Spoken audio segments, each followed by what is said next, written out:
My Lords, I rise again to offer Green Group support for the bill brought to us by the Noble Lady Baroness Ludford, the Refugees Family Reunion Bill, and I pay tribute to the long-term and dedicated work of the Noble Baroness Lady Ludford and indeed the Noble Baroness Lady Hamway, and indeed I see in his place the Noble Lord Dubbs.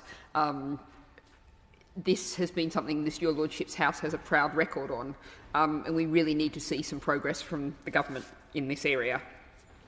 Now, I'm going to attempt not to repeat what's already been said. I would say, basically, I agree with every word that's already been said. So I'm just going to focus on 3 points. The first of these is the issue of legal aid. And the practical reality is you can have whatever law you like, but if you don't have the ability to exercise rights under that law, justice unfunded is justice denied.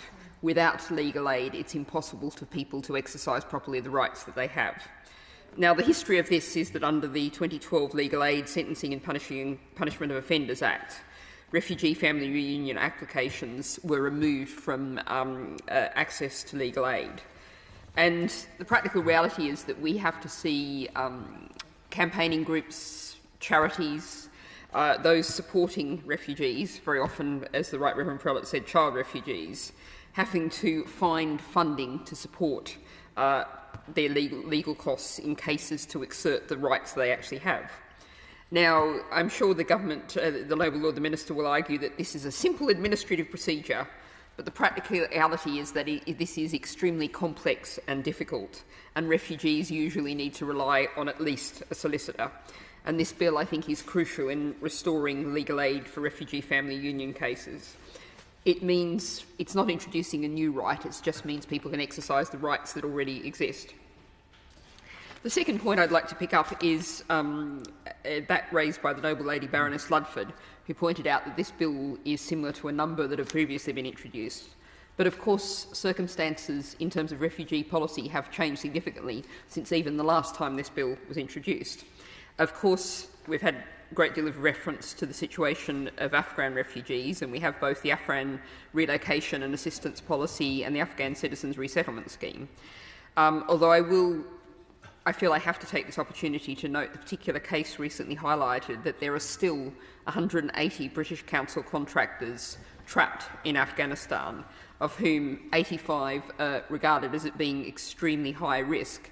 And there has been special provision made by the government to allow them to apply for refugee status, but they have had no advice or, as I understand it, support on getting out of Afghanistan, which is, of course, essential for them to, again, exercise that right. And I don't know if the Noble Lord the Minister can provide any information on that, but I'd be very interested in it.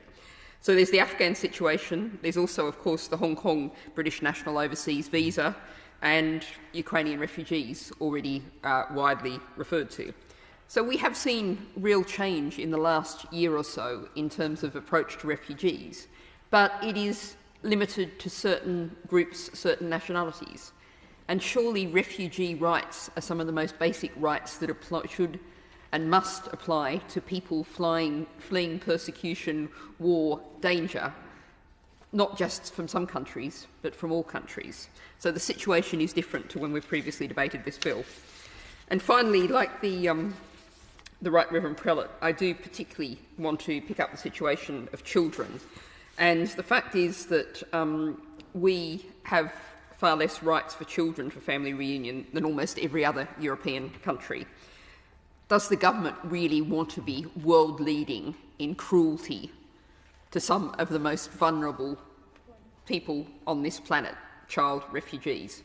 Because I will acknowledge the government is world-leading in this, but I rather doubt that it will acknowledge that fact, although it is a fact. And I do, just finally, because I always believe that we should try and listen to the voices of others in Your Lordship's House. And like others from the Families Together, a campaign group, I received a statement from the Kent Refugee Action Network's youth ambassadors. And indeed, previously I've heard them speaking, and a powerful and wonderfully impressive group of young people they are. And so I'm going to quote a little bit from their statement.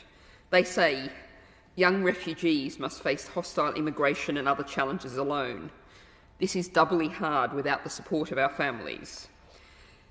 And even when we do well and are lucky enough to secure a university place, there is no one to share this with, as other young people can. For important choices about our future, there is no dad or mum to talk to. When life is tough, we feel broken, with no embrace to reassure us. It is as if part of us is missing. And that, my lords, is a choice of government policy to create that situation, and that, I would say, is indefensible.